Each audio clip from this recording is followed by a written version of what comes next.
And welcome, Hoosier Nation, to our 138th episode of the Hoosier Sound, where we are the official podcast of Indiana HQ. We are recording this edition of the Hoosier Sound on Tuesday evening, April 21st, 2020, where I am your host, Noah Freeman. On the docket for tonight, it of course is the NFL Draft Week on Thursday. Whether you're listening to this before or after, the NFL Draft is going to start this week. So, we're going to talk about basically Hoosiers in the pros, but NFL edition. So we're going to play a game of over underdrafted. We're going to list off a bunch of the players, former Hoosiers that are currently in the NFL, talk about them a little bit. And since it's NFL Draft Week, we're just going to make it the NFL Draft Week IU football edition. Here with me tonight, we had a last second scratch by Matt. He said he somehow lost his voice, and I'm a little confused at how he would have lost his voice. Maybe he lost it all the way back on Friday or Saturday with Jeopardy, screaming at Tyler to try and beat that guy from Minnesota. But he said he was trying to hold out as long as possible, but he said he sounds like a zombie, so it's just Nathan and I. So how are you holding up, Nathan? Hopefully you're not sounding like a zombie like Matt currently is. Oh, although I guess I'm not 100% sure as to what zombies sound like. Yeah, no, we'll avoid that. No, fun week as always. Every year draft week is interesting. It's exciting. We saw a big trade earlier today with Rob Gronkowski. Oh yeah, that's very true. Unexpectedly coming out of retirement, and now he's off to Tampa Bay, and New England and Tampa Bay exchanged some draft picks in that deal. But just looking at it at a high level before we started tonight. Indiana's got, they've had somebody drafted, they've had important NFL players draft a lot more than I expected. Yeah. And we're going to get into all of them. And I'm really curious to hear what you have to say on whether each guy is drafted higher than he should have been or lower. And I think, it's always fun to look back. And I'm sure in a few years we'll look back on the 2020 draft, which is going to happen later this week. Yeah, let's not hold any of our listeners. If you are trying to hold out to see, hey, are any Hoosiers going to get drafted anytime between Thursday through Saturday, I'll let you discuss it for a quick second. But basically, it's a long shot. Now, when we say long shot, last year we thought Wes Martin was a long shot, and Wes Martin ended up getting drafted by the Redskins in the 4th round when people didn't necessarily think he'd get drafted at all. So that's actually a pretty high place to get drafted, but the Hoosiers are actually currently on a 6-year streak of Hoosiers getting drafted in the NFL, which is the longest streak since they went 16 straight years from 1983 to 1998. And besides the latter years, maybe in the mid to late 90s, you would think, hey, if you're an older IU football fan, you would know that those are kind of the glory days of Indiana football. So a 16-year streak, this is the year that potentially the Hoosiers might snap it. But Nathan, talk to me about a couple guys that might be on draft players' radars, but if not, I also kind of think this might be the calm before the storm, before Hoosiers are going to start getting drafted on not just a regular basis, but multiple guys in the draft. Yeah, no, it's an interesting year for sure because Indiana's just coming off one of their most successful seasons in a long time. But it looks like there are probably 4 guys that may hear their names called. And let's face it, if they don't get drafted, they'll probably sign an undrafted free agent deal no matter what. But the 4 guys that I'm thinking about are wide receiver Nick Westbrook, offensive lineman Simon Stepaniak, kicker Logan Justice, and linebacker Raekwon Jones. So those are the 4 guys that you may hear their name on day 3. A lot of this right now depends on what kind of conversations these players are having with teams, because once you get down past, the 150th or the 200th rated prospect, a lot of those are just, hey, how comfortable are we having a guy like Simon Stepaniak or Nick Westbrook in our offense, in our system, in our building? And maybe there's a team like the Colts or someone else in the Midwest that would still be more than comfortable drafting these players. So definitely not going to hold my breath, but there is a possibility that one of those 4 guys get drafted. And if they do, then that streak will continue. But that's not to say last year's version of the Indiana Hoosiers on the field did not have NFL talent. They did. It's just starting in 2021, 22, and so on. Yep, exactly. And yeah, I definitely think this is a year that it's a very big stretch that some of those guys might get drafted just with the way things have come up. But it is worth noting that this is a obviously a very different year in terms of the draft for obvious reasons with all of the virtual things and how basically NFL scouts and GMs and coaches have not been able to see a lot of the players in person as much as they normally would have. And a lot of people, when I've been listening to my morning, afternoon sports people, they've talked a lot about how this kind of is mimicking the last time that when the NFL went on their strike and they had the same kind of situation where there wasn't as much coverage of all of the incoming draftees, everyone kind of went back to the older guys that had been in there a while that had a lot of tape on them, and they weren't looking a lot of kind of if for the basketball equivalent, basically those one and done flashy players. Now, obviously, it's a little different in football because you got to stay there at least a couple of years, but they kind of fell back to their original roots and looking at the tape and looking at, hey, this guy's been there for 4 or 5, maybe even 6 years. He's got a lot of solid tape. Maybe we might take a chance in the 6th or 7th round, but I definitely think those 4 guys, at least 3 or 4 of those guys are going to get a call right away because you hear right as soon mid to late afternoon on Saturday when the draft is starting to wrap up, even before the 7th round is even over. Guys got calls saying, hey, I'm going to camp with this team and I'm going to camp with this team, blah, blah, blah. They're basically signed. It's like those guys that are those post-draftee players that are basically draft picks if there was like 30 or 60 more picks another round or so. But let's get into our Hoosiers in the pros. So right now we've got a list of Hoosiers that are currently in the pros. And we just wanted to stick with the current roster of players. So no former players just yet. So we can kind of make it keep it down a little because believe it or not, there are actually since 1936. I went back and look. There have been Nathan. It is since 1936. But give me a guess on how many IU players you think have been drafted in the NFL. Now remember when it was like earlier, like in the mid to late when all of the teams were starting to explode, there were 10 to 12 rounds of draft picks. Oh, right. So it might be higher than you think, or it might be lower. I'm actually not sure what your thoughts are. Yeah, what? So 80 years? That's what we're talking about? Yeah, I mean, yeah, basically just 84 years. I'm gonna say, hey, look, it's they had some longer drafts. Indiana has always been a Big Ten football pro. I'm gonna say like 200. It's pretty close. It's 169 players drafted since 1936. Not as many. Yeah. What is your guess for what is the highest player drafted? What pick? Oh, man. See, most of my NFL knowledge is recent. And I know recently, I think it was Roger Saffold went first in the 2nd round. I'll give you a hint. You have to go back. You have to go back pretty far to get their highest drafted player. Wow. Okay. I would think IU had a 1st rounder. I just don't know who it is. So I'm gonna guess like it may have been in 1975. They've had a lot of actually 1st-round picks. They've had quite a dozen or 2 dozen probably 1st-round draft picks. It was a lot before, but the highest player ever drafted was 1st overall, actually.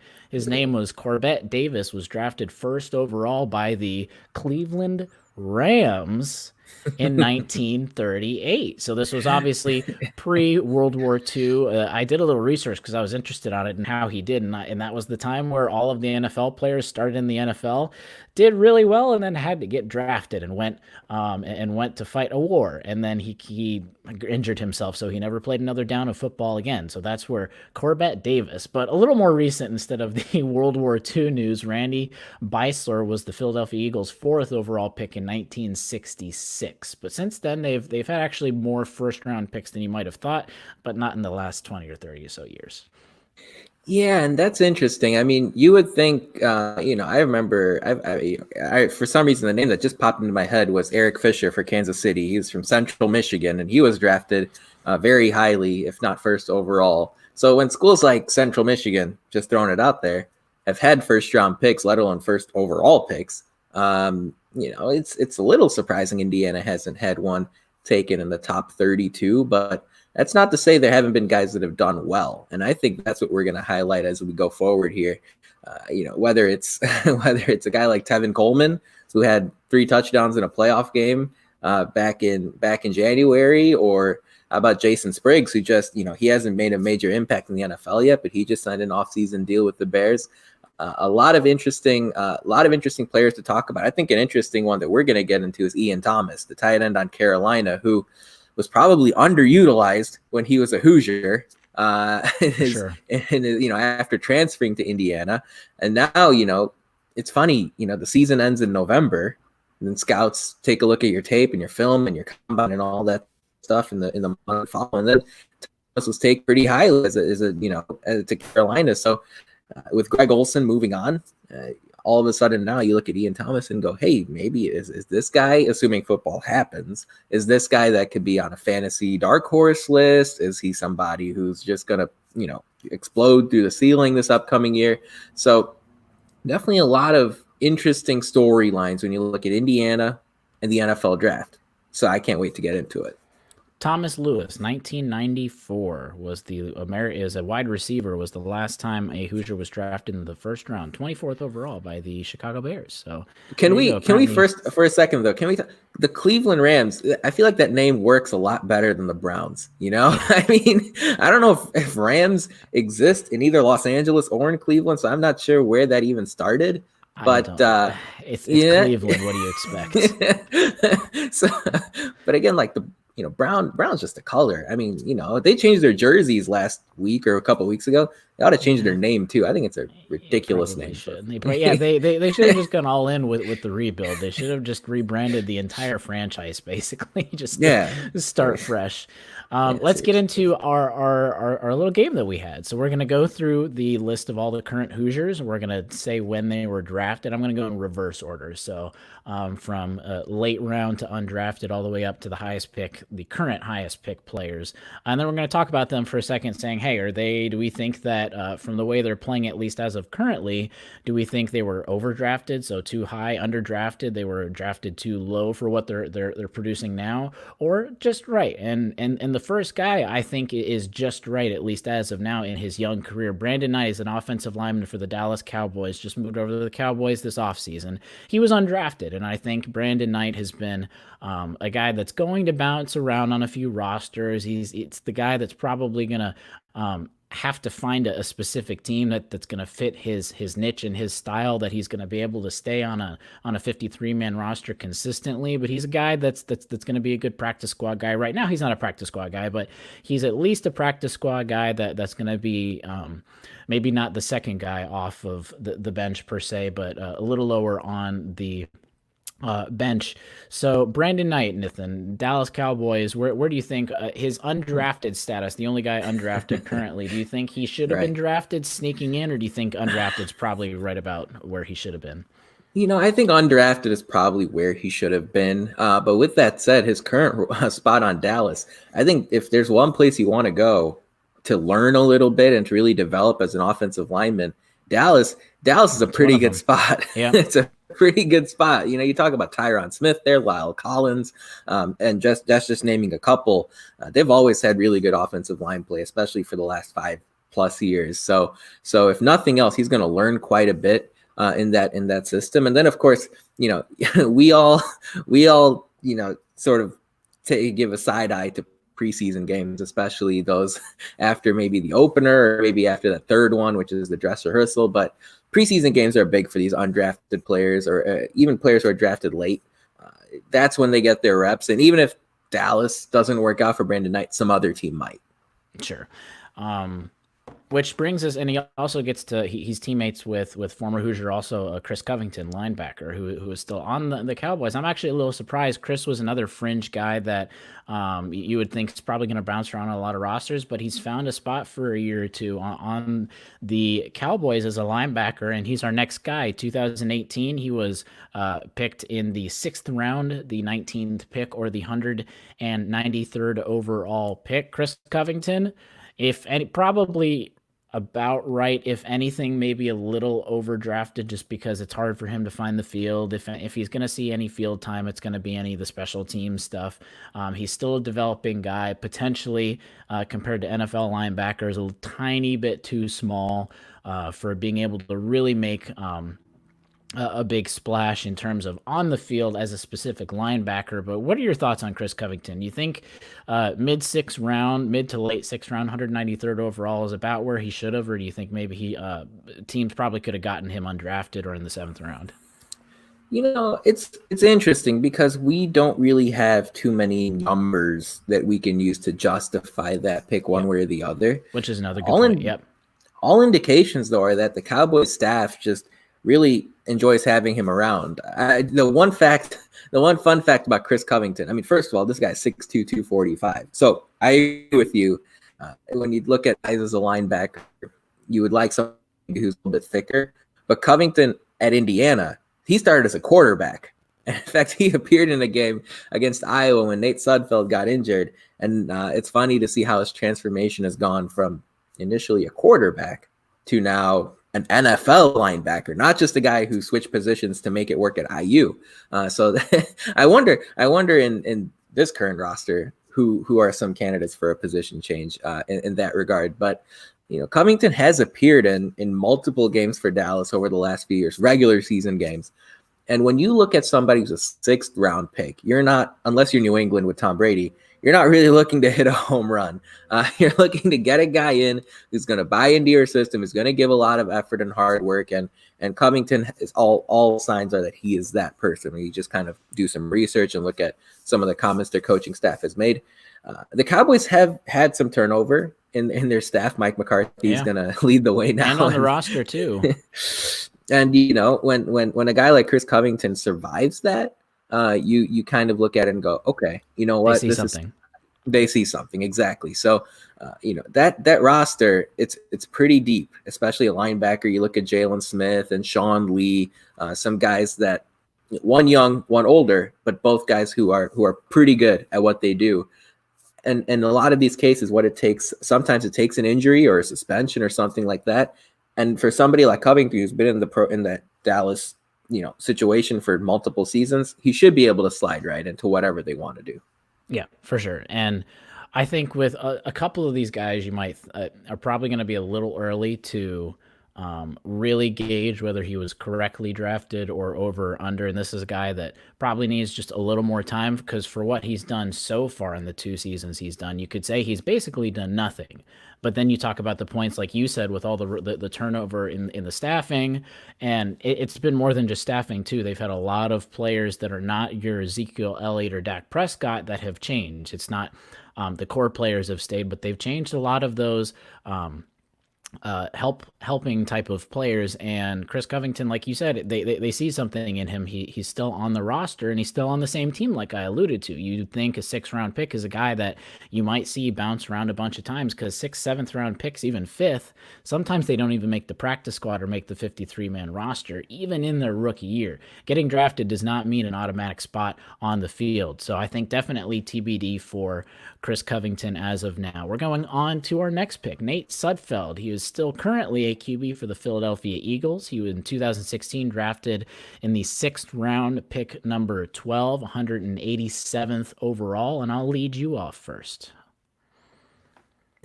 That's an interesting question. Sudfeld's a guy who he's a Super Bowl champ. I mean, it's not something that a lot of players can really claim. I mean, it's a pretty major accomplishment, and he has stepped on the field here and there, whether it's for Washington or Philly. But at the end of the day, I'm not gonna lie, I was expecting to see a little bit more out of Sudfeld. I mean, this is somebody who, when I saw him play at Indiana in person, he could make all the throws. I mean, this is a guy, he could hit you on the opposite sideline from 30 yards out and put it right on the button.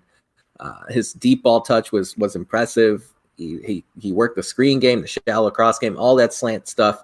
He checked all the boxes. Not the most mobile guy, but other than that, this is somebody who fought through some injuries at IU, and he really, I thought, was going to be some type of, maybe not a starting quarterback in the NFL, but I thought he would have more snaps to this point. You don't necessarily have to be a locked-in starter in order to see the field. There are a number of backups that get paid a lot of money. Just look at Teddy Bridgewater this past offseason because, guys get injured, whatever happens, and somebody like Sudfeld can step in. But he just hasn't. Well, I'm not sure if Philadelphia is the problem or Sudfeld's development is the problem. I'm not obviously behind the scenes every day of the week. But this is somebody who I thought was going to sort of rock the boat a little, an Indiana football quarterback making the NFL. He just hasn't had the impact that I thought he would. And this would be a great time that we wish Matt would be able to be on here because he's our resident Philadelphia Eagle fan to maybe talk a little bit more about that. And obviously, for the majority of the time, he was behind two quarterbacks that have been since then, or at least at the time, battling for roster spots when they were both injured and or playing. But so, Nathan, do you think then that he was still drafted around the right spot for what he has produced so far? Do you think he was overdrafted? Yeah, right now I'm gonna have to say he was overdrafted. I wish we could have seen him get some extended regular season playing time somewhere, but he just hasn't had the opportunity to play a few games consistently at that level. And I wonder if maybe even had he played and just gone through some growing pains in order to improve, I wonder how that would have gone. We just haven't seen it yet, so I'm gonna lean overdrafted with Sudfeld. How about you? First, I want to get, do you think he was supposed to be a second or a third string quarterback? Because I think that really paints a different picture Yeah. compared to which one he maybe should have expected to be, at least as of this point. A lot of it depends on what team you're on, but I think if I had to answer that directly, I would have said second string, top of the line backup type of guy. Because if you think second, then I can go a little more into overdrafted. But you think third string, then I think that's almost about right. Because when you think of, again, anyone in these late round picks, if you got a guy that's been there so he would have been in the league 16, 17, 18, and 19. He's played 4 years in the NFL.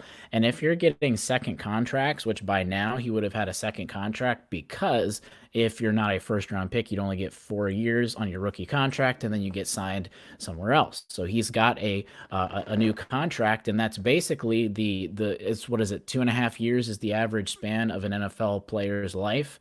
So in a late round pick, like we talked about, they're definitely not surefire hits. So I would almost say that 6th round pick, when maybe even a third string quarterback, he's still in there. The Philadelphia Eagles still have him. He's been on the Eagles for 3 years. So I would think probably drafted at the right spot because, again, Tom Brady's going to be that huge outlier going in the 6th round pick, going in the 6th round. So I think just for those reasons, probably drafted right around the same spot. Being Hoosier fans, I see your point, and I agree with it. I think I would have expected more, but in terms of at least staying in the league, probably says more than what he's actually done. When quarterbacks, as everyone knows, quarterbacks come from all places and they get bounced real fast. Even if you are Nick Foles, Super Bowl winning quarterback who is now almost can't find a job. Hey, he found a job with the Chicago Bears. All right. Yeah, well, we'll see if he gets to play. No, as a Bears fan, I can tell you for sure that quarterbacks come and go very, very frequently. Yes. My favorite stat with Sudfeld though was that in 2018 he attempted one pass regular season, completed it, and it went for a touchdown. Yep. Pretty efficient. Yep, not too bad. And of course he won a Super Bowl. So honestly, it's a pretty good gig as long as he can keep it going. But again, we look at guys like Mike Penix and Peyton Ramsey, at least, last season. We go, oh, ho hum, big deal. At least, it's gotta be clear to Indiana fans not to take these top of the line quarterbacks for granted, because whether it's Sudfeld or Penix or Ramsey or whoever, those aren't common. It's not like you're Ohio State and turning out NFL QBs every single year. It's different. Or Oklahoma. I guess we can give them a shot because they've had first overall picks here the last few years. But these quarterbacks aren't common. And frankly, getting into the NFL, you just kind of do the high level math in your head. How many high school quarterbacks there are, how many Division I college quarterbacks there are, and then how many NFL quarterbacks there are. If you're in the league, that's a pretty impressive accomplishment. Hey, and if you're even going to go to, you're talking about Ohio State quarterbacks. Hey, Nate Sudfeld's still doing doing better than someone like JT Barrett, who was in college obviously rated as a much better quarterback, and Nate Sudfeld is on a team when JT Barrett is sitting on practice squads, basically XFL/practice squad type of players. So I'm gonna say because he's still on a team and he's still wrecking it up. When you see the amount of first string quarterbacks that are moving, double that for second string, double that for third string. If you see him as a third string quarterback, that's a lot of movement even at the very end of the roster. And Nate Sudfeld's at least still on a team, so I think for a late round pick, I think that's at least right as of now. Yeah, I think I've got to make an on-the-fly correction there. Ohio State really hasn't done all that well as far as NFL quarterbacks go. Because I'm just thinking Cardale Jones, he's more known for XFL basically stuff. Braxton Miller converted to being a wide receiver, as did Brell Pryor. So really just Dwayne Haskins, unless I'm missing someone, obviously. So maybe Oklahoma's the team we should reference there, who've turned out really impressive quarterbacks, including a guy like Jalen Hurts, he's kind of a wild card coming up, but that's a whole different conversation. We'll see. That's a very different conversation.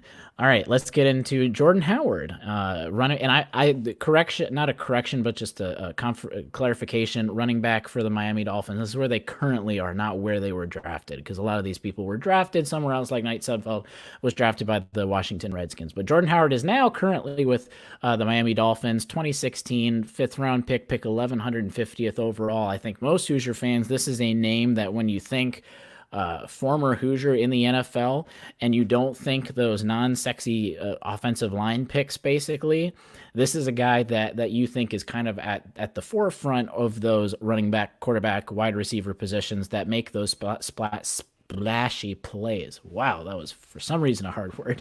Splashy plays. And as a running back in the late fifth round, I know you can find running backs in lots of rounds. I mean, you think of the talent of Kareem Hunt, but like the kind of player that you got in the third and fourth round from someone like that, running back is becoming a devalued position.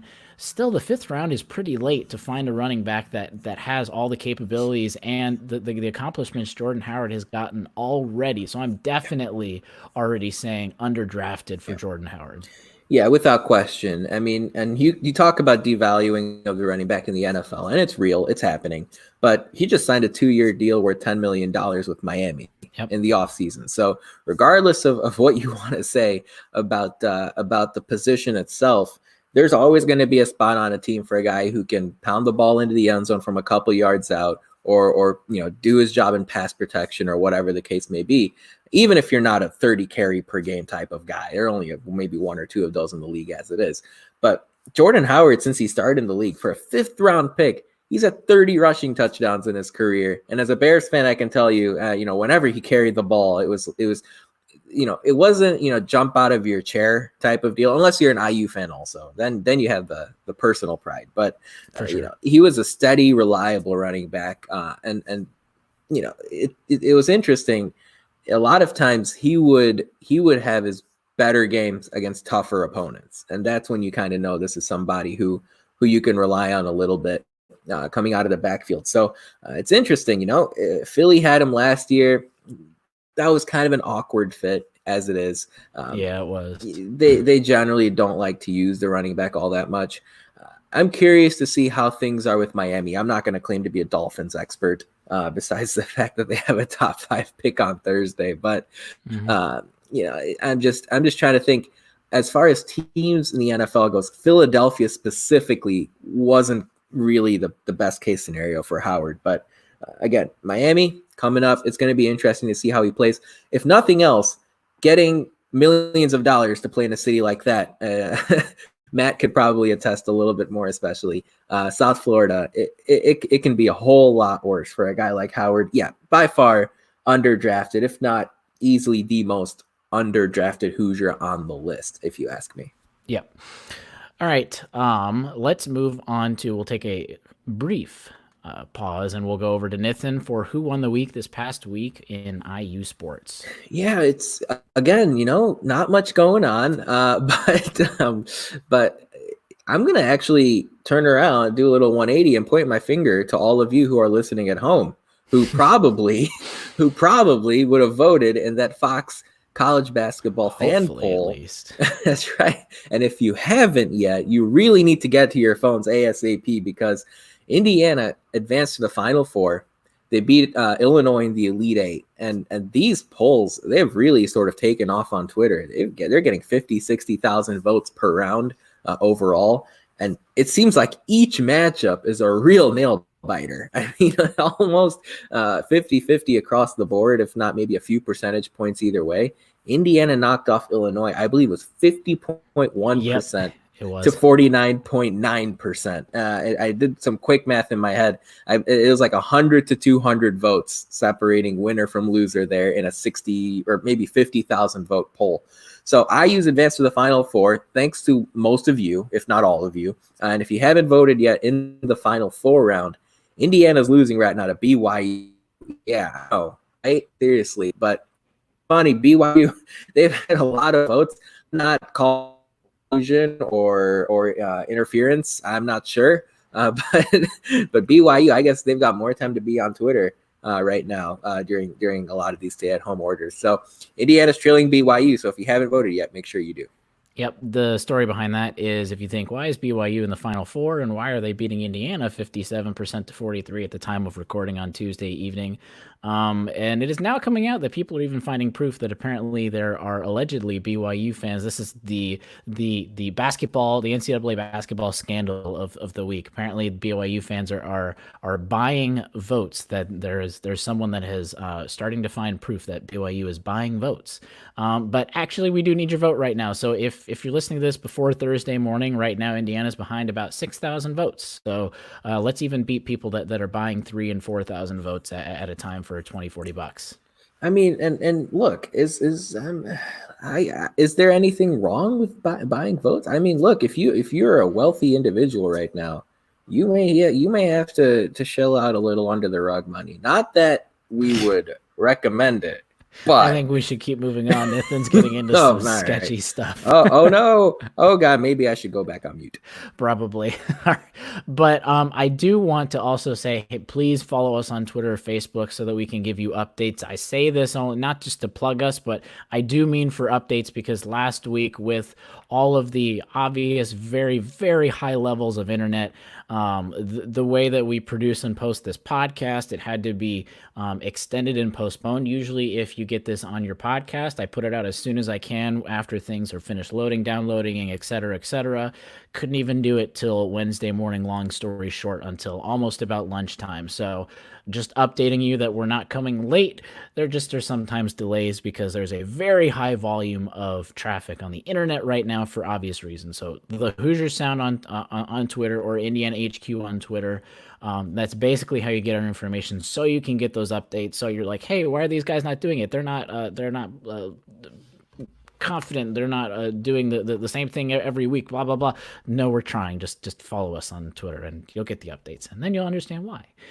Let's move on to a guy that is probably still needs a little more time. Wes Martin drafted an offensive lineman drafted by the Washington Redskins last year, 1 year ago from this week in 2019. He was a fourth-round pick, 29th in that fourth round, 131st overall. You would think offensive linemen, late-round picks, only 1 year. Probably hasn't played almost at all because typically that's what happens with offensive linemen that aren't first or second round picks. It takes them a few years to get into the NFL, work their way up, come off the bench. That's typically how it kind of works for offensive linemen, unless you're obviously a team that is very, very offensive lineman needy, which could argue would be the Washington Redskins. But he has actually played. He played in 9 games in his rookie season as a fourth round pick, a late fourth round pick, and he had 5 starts. Now, again, it's with the Washington Redskins, a team that has the second overall pick. But, I mean, it's a fourth-round pick, the 131st overall pick. I would say he's even exceeding those fourth-round pick expectations when a year ago today, Wes Martin was on draft boards, but people didn't think he would be drafted if it was at least 6th or 7th, if not undrafted. And he's already over-exceeding all those expectations because even on the 0-16 Cleveland Browns or Detroit Lions teams, having 5 starts and playing 9 games as a rookie in late round picks as an offensive lineman is still something that's doing really good. So after 1 year, I'd have to say Wes Martin was actually underdrafted, which is really hard to say that you would have thought 365 days ago. Well, and what's funny is Washington, they had another fourth round pick last year, and they took Stanford running back Bryce Love, and that's the guy who Yep. hasn't taken the field yet. So, Who was so a you know, big commodity too. He actually fell pretty far, and he was supposed to be a starting level running back as a rookie. that's right. And you would think, oh, is oh big, offensive linemen. It's tough to grade them because right, they don't score touchdowns, they don't record receptions, except out of the You have 1 to yard lie line. on you have to lie on like stat metrics and stuff to really get like a Yeah, grade, quote unquote, over per yeah. se. I mean, frankly, if you ask me, it's just a matter of how many are you playing games? Well, if you're playing games as a fourth round pick, that's a pretty good sign that you know what you're doing. And on it, and look, things can always change. And right now, Martin plays a position that's also occupied by a couple of established veterans, a guy like Brandon Scherf out of Iowa, who's been a longtime NFL offensive lineman. But with that said, Wes Martin's I'll maybe lean slightly toward he was drafted properly, but again, that when you combine it with the fact that he went higher than expected, means that he's just got to keep doing what he's doing. And oddly enough, Washington's another team that had some coaching staff changes in the offseason, bringing in Oh Ron yeah. Rivera. Hmm. They swapped out almost all of their assistants as well. So it's kind of funny how a lot of these players are mentioning either change teams or the teams that they've stayed on change coaches. But that's life, I guess. In the NFL, you just got to deal with it. Yep, and I'm rooting for him, not just for him, but living next to the Redskins for my entire life and just being not a Redskins fan, but living around here. Honestly, I feel for the Redskins fans because there's a certain figure in the front office that can't get out of his or her own way. And the Redskins will never win until that potentially changes. I'm going to try and be vague about that on purpose. So we'll move on to Ian Thomas, tight end for the Yeah. Carolina Panthers, still tight end for the Carolina Panthers, 2018, a couple of years ago. Fourth round pick, number 101st overall. I will, and Nathan's going to talk a little bit about it too, but now that Greg Olson has, I guess, moved on slash retired, he's going to be the main guy now. And as a tight end, I'm probably going to say overall probably drafted at the right spot just because tight ends, unless you're a guy that's like our the two Iowa tight ends that were obviously hot commodities last year. If you've got typically in a normal year, tight ends won't even get first or second round stuff. So third, fourth is kind of where you might see tight ends start to go. So I think that's pretty reasonable. And since he's done a lot of really good things so far. But I think after this next year, if we do this again next year, we could probably say maybe he was underdrafted a little bit just because I guess for him to say underdrafted, he would have had to probably do more than he has. Not saying that he hasn't done a lot, but I think fourth round, very beginning of it, is probably right where he should be as he starts to progress. And this is kind of more of a TBD stamp as he gets he gets the spotlight this year with new coaches, new quarterbacks, new everything.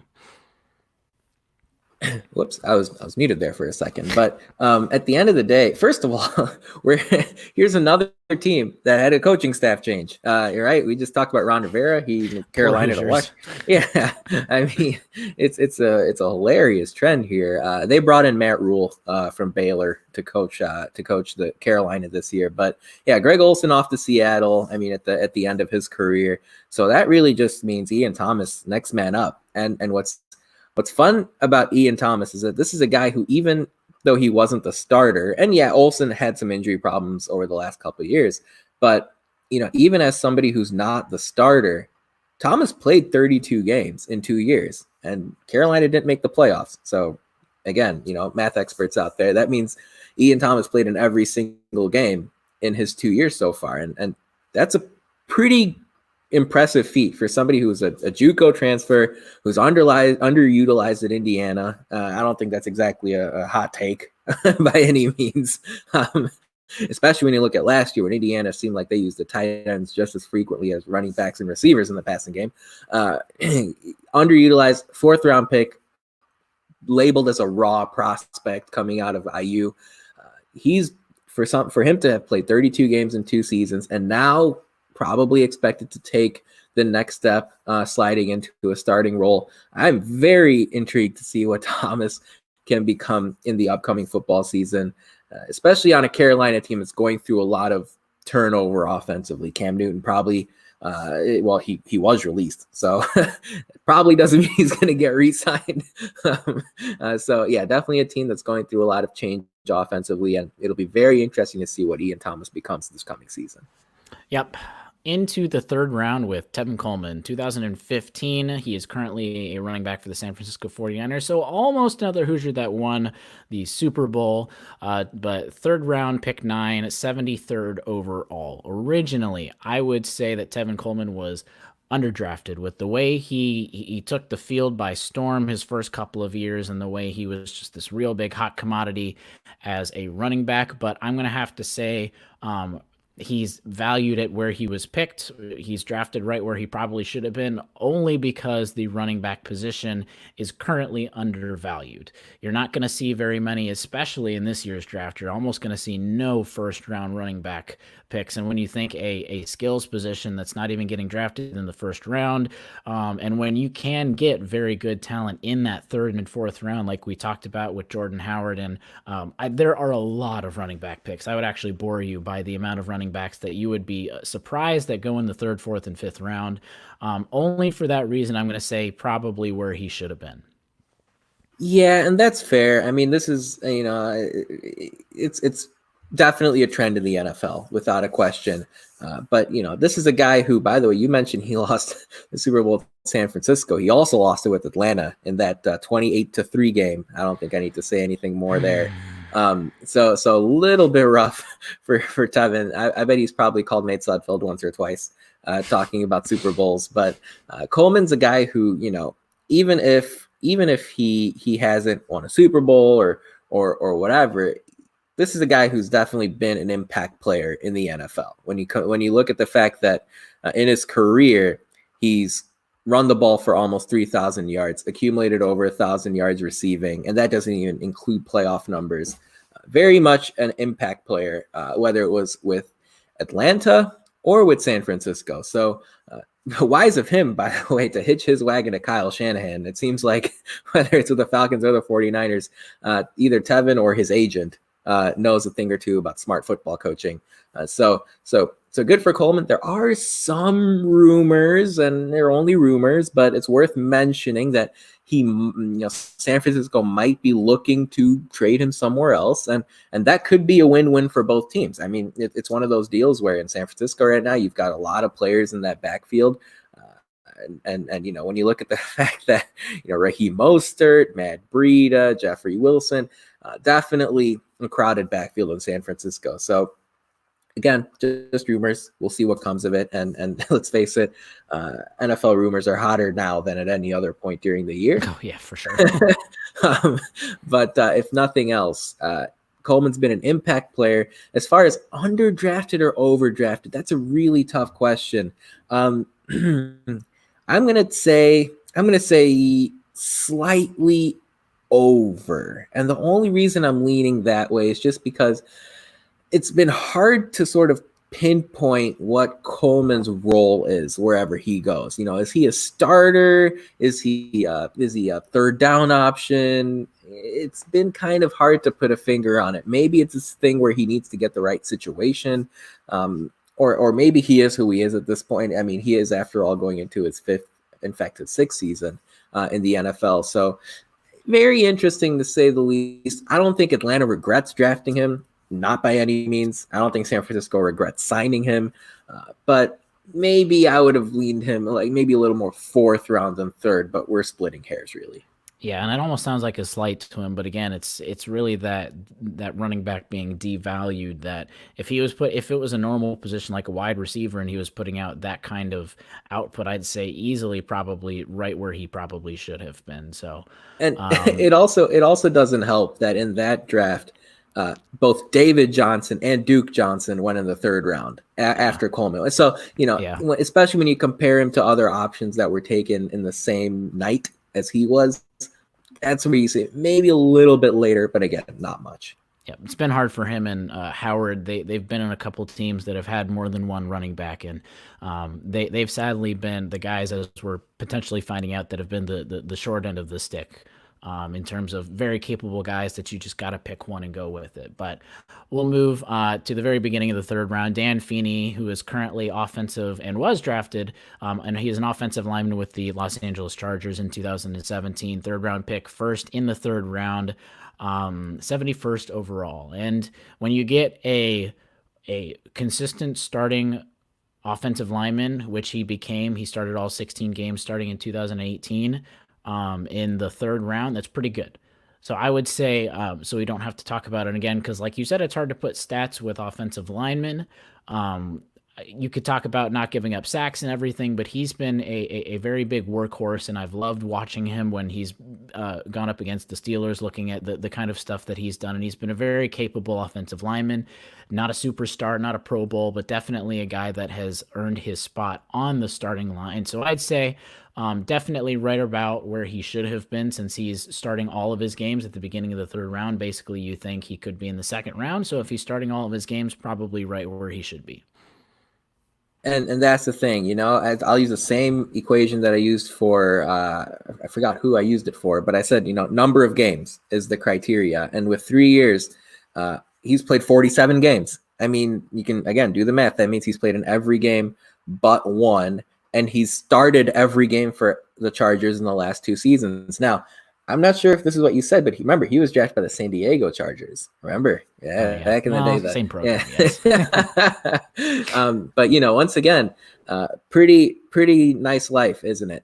Drafted by San Diego. Now you play in Los Angeles. Can't complain too much for a kid who went to high school in the Chicagoland area. So, you know, again, this is another guy who, in hindsight, I bet a lot of top-notch Big Ten schools or ACC schools or even SEC schools look at it and go, man, I wish we had him blocking for us back a few years ago. Feeney did a great job at IU. I remember they were trying to experiment with him. Kevin Wilson was trying to experiment him at a few different spots at the end of his IU career, and it seems to have really worked out. I mean, it seems like no matter who the Chargers put back at the tailback position, that guy usually does well. Melvin Gordon, Justin Jackson, even Austin Eckler in the passing game has been a real dynamic player for the Chargers. And a lot of that starts and ends with offensive line play. And Dan Feeney's been a big part of that. So for that reason, I'm going underdrafted. I mean, this is somebody who, if you're telling me you want a player starting for you every single game for 2 years, Dan Feeney's done that, and it's rare you're going to see some of those guys picked on Thursday do that in on the first round. I know the Bears have taken a couple of guards over the last few years outside of Kyle Long that have had trouble starting after 1 year. So I think underdrafted, and if you redraft that year, I think Feeney would have gone a lot higher, maybe not first round, but definitely second. For sure. I would even, I was going to amend my statement saying right where he should be, if not slightly a little bit under. So I agree with that. All right, our social media for the week. Matt still gave it to us, so he's still here with us in spirit. He was going to do the same thing, that poll. So if you haven't done that, go to Twitter, go to our website. It'll be there, and definitely vote so that we can hopefully try and beat BYU cheating. All right, we will go into the second round. Now, this was a man that I sadly just missed watching in person. So I did not get to see Cody Latimer on the field as a Hoosier. He graduated and went to the NFL right as I was coming in, but he is now currently a wide receiver for the Washington Redskins. In 2014, he was drafted in the second round, pick 24, so 56 overall. Have not gotten to watch him as a Hoosier. I know he was a beloved figure there, but he has not found the ground that he might have wanted as a second round pick. You think second round receiver, even if it's at the middle or the end, and you would think a guy that's a solidified starter, maybe not a wide receiver 1, maybe not even a wide receiver 2, but at least a wide receiver 3 that has a role on a team. And this is his third team. He's on the first year of that he'll be on the Redskins, but he was on the Broncos, then he went to the Giants, and now he's on the Redskins. He's not seemed to find. This kind of sums it up in what, 14? This will be his 7th year. He's had 70 receptions for 935 yards and 6 touchdowns. That's not second round talent that you would think would be there. So I would say overdrafted. Yeah, I don't think there's any question about it. You were talking about not having seen Latimer play. I was around to see Cody play when I was an undergrad at IU, and he was really fun to watch. And frankly, If you asked me back then to put money on how good Sudfeld and Latimer would have been in the NFL, I would have probably lost a lot of money because I thought both guys were going to really kind of surprise a lot of sort of the powerhouse school players getting drafted. You know, a lot of times you think, oh, just take a guy from Alabama or take a guy from Florida State or whatever. If for some reason it just hasn't worked out for Latimer. In his defense, he had Brock Osweiler throwing him the football a lot in Denver, and and when that happens, it doesn't matter who really starts at receiver. But for what it's worth, Latimer has played double-digit games every year. He's seen the field, whether it's on offense or as a special teamer. And then look at Washington, he's going to have a chance to make an impression, and it depends on how the coaching staff feels. Again, we talked about Washington; they have a new group of coaches coming in, but if they like what they see out of Latimer, their depth chart at that position is very poor, and they'll probably add one or two receivers coming up this weekend. But even then, outside of Terry McLaurin, really every single receiver is beatable for snaps on that roster, or at least as things stand. So, so as far as fit, I like where Latimer is right now. We'll see exactly how it works out in the months to come. Yep, and obviously, kind of depends on who's under center. Kind of does depend a lot on how a receiver does at some points. But I mean, and again, he was on the Broncos. Didn't necessarily have Peyton Manning when in his heyday, but you still had his brother Eli when he was on the Giants. And again, Eli is still a two-time winning Super Bowl quarterback, and he's no scrub. I don't think anyone would argue that. You can argue that maybe he's not an elite quarterback, but you can't argue that he's definitely no scrub. So it's not like he ever had a quarterback. He never had a quarterback to throw him the ball. So let's move on to, though, Jason Spriggs. So we're going to kind of probably, since we just talked about Dan Feeney, it's probably going to be a big comparison, and it might be a comparison in the reverse way, who was drafted by the Green Bay Packers and is now on Nathan's Chicago Bears. But in 2016, second-round pick, the 17th pick of the second round, which is 48th overall. And just comparing to Dan Feeney, I think he's kind of done the opposite of what Dan Feeney has done. He's played in 36 games and started 9 of them. And he's been in there. If you have and again, the Green Bay Packers get to the playoffs.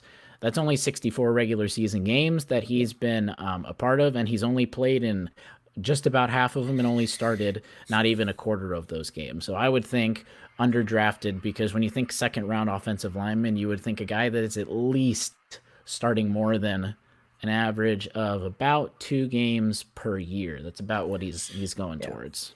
Yeah, and if you're a fan of Jason Spriggs, don't exactly search his name on Twitter, especially Packers fans.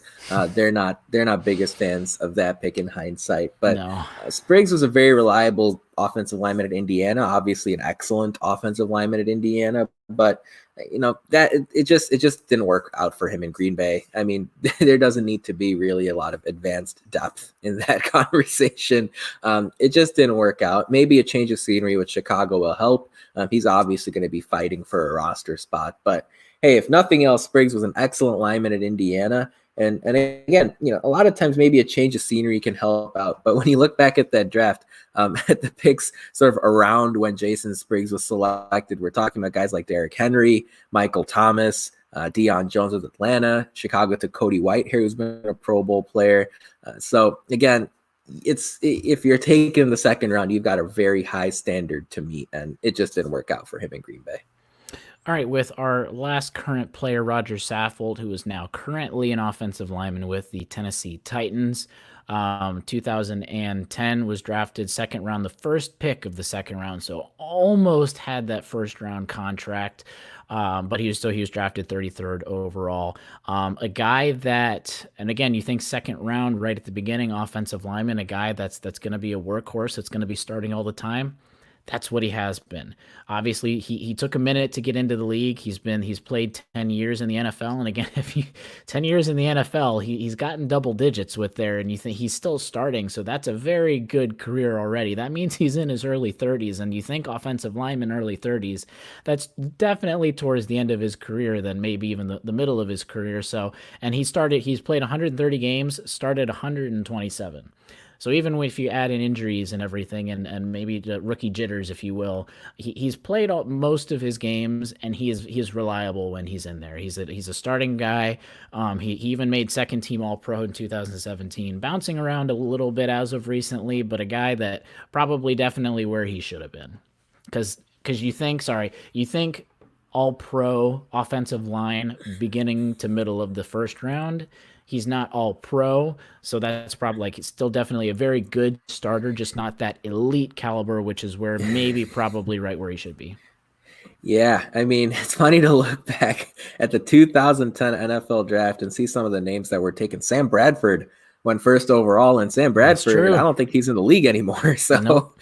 So it's kind of funny to look at it that way. But I'm gonna go on under drafted for Roger Saffold. I'm gonna use the basically same line of logic I used for Dan Feeney. And yeah, okay, he has to, and Roger Saffold has not made a Pro Bowl, but again, when you're talking about a guy who's basically started every game except for a few over 10 years, that to me is a pretty great indication of how he's been. So I'm leaning underdrafted, and it's funny with Saffold, he was with the Rams in 2018. They went to the Super Bowl. Then he went to Tennessee on a free agent deal. Then Tennessee made the AFC Championship game while the Rams missed out on the playoffs. And I'm not saying there's a direct correlation, but I can't help but wonder if maybe there's something going on there, especially when you look at the fact that now Todd Gurley's not even in Los Angeles anymore. So Yep. Roger Saffold's made a pretty penny blocking for people in the NFL. And look, the both teams he's been on, I think they would say, thank goodness we had him, whether it's the Rams or the Titans in this case. Now, if you're splitting hairs and if you think underdrafted as in like mid to late 20s in the first round, definitely agree. If you think teens, that's where I think probably drafted right about the same. Just because I think teens to earlier offensive linemen, that's to me like all pro type of players. But you know who else was taken in the first round in 2010? I would be surprised. Mr. Tebow. The 18th true. overall pick in the first round. Look, I think the 25th overall pick in the first round when Tebow and our friend Roger Saffold went 8 picks later, and I think the Rams are happy they went that route. I agree. All right, we've each got one mystery person that is a former Hoosier that ended up going in the NFL and then obviously retiring. So I'm going to kick it off, and a guy that I did not get to see at Indiana play because I was very, very young, but a guy that is near and dear to my heart is Antoine Randall as the wide receiver for my heart. I know he's a quarterback in everyone else's Hoosiers' heart, but as a wide receiver, of course, for the Pittsburgh Steelers, threw that amazing touchdown pass as a trick play in the Super Bowl. I got to meet him in person when I was a little kid, right after they won the Super Bowl, and I got to play catch with him. So he's a guy that like is like the childhood dream that you like still remember to your dying deathbed. He in 2002 though he was drafted in the second round, pick 30, so 62nd overall, and since he is an All-Pro, all wide receiver, threw a touchdown pass as a receiver, Super Bowl champion, I'm gonna say he was underdrafted. Do you agree with that, Nathan? I think so. And I mean, for those of you who are a bit younger listening to our podcast, make sure you YouTube Antoine Randall. I mean, this is a guy who he was, again, sort of on the Hoosiers at the turn of the century. He's got some crazy numbers when it comes to playing at IU. And you're probably more familiar with him in his NFL days, and that's totally understandable. I think he's got some kind of yeah. I think he's got some type of record as being one of the few players, if not one of the only players, with like a punt return touchdown and a receiving touchdown and a rushing touchdown and a passing touchdown in the NFL, something like that. But no, Randall, underdrafted, no question. Second round, not high enough for a guy that was really a jack of all trades. And you look at players now in the NFL, that's becoming a little bit more popular. They could have caught on earlier just watching film of Antoine Randall. All right, Nathan, and your former mystery player. Yeah, I'm going to turn it back a little bit more. And is a quarterback that made a pretty big impact in the NFL in the 90s and in the 2000s. I'm going to go with Trent Green. And this is somebody who was inducted in the IU Hall of Fame pretty recently. I talked to him during that time back in, I think it was 2012 or 2013, but he couldn't be a nicer guy. Trent Green was somebody who accumulated over 25,000 passing yards in the National Football League. In fact, over 28,000. Super Bowl champ, two-time Pro Bowler, drafted in the 8th round. That's right. Back in the day, you were talking about it earlier, Noah. Trent Green was taken in the 8th round in the 1993 NFL draft. The Chargers drafted him, didn't see a fit there, so he ended up playing in the CFL for a year with British Columbia, the BC Lions. But then, he returned a better and more efficient and effective passer. And after he returned from the CFL, he played in the NFL for 13 or 14 years. So undoubtedly, he went underdrafted. That can't even be a conversation, right, Noah? No, I don't think so. And I was quickly trying to look up because basically 8th round, you think that's what is that? It's get right after it's undrafted in nowadays. So he was just undrafted, and I was trying to look up the equivalent that I originally thought of right away, and that's Kurt Warner. Now, I don't think people would think Trent Green and Kurt Warner. You would probably still say Kurt Warner by far a better overall player, but I mean, still, Trent Green wins a Super Bowl, All-Pro, 28,000 career passing yards. Kurt Warner, and that's why I was looking it up. Kurt Warner was only at 32,000 passing yards, so he's still that's not 4,000 passing yards. That's not too shabby for being behind an Hall of Fame quarterback that was also undrafted. So yeah, there's no question. When you even just All-Pro and undrafted, that's by far. Definitely underdrafted. All right, that is going to wrap it up for our 138th episode of the Hoosier Sound. Thank you all so much for joining us. Thank you to the live audience for coming out and supporting us. We really appreciate your support. News and updates, like we said, Twitter, so subscribe so you don't miss out on those weekly shows. Most importantly, though, if you enjoy our show, leave us a review, Apple Podcast, Facebook, tell a friend, share a link. Your support is how we grow this podcast to reach more passionate IU fans such as yourself. But as always, thank you for listening, Hoosier Nation, and we'll see you next time. See ya.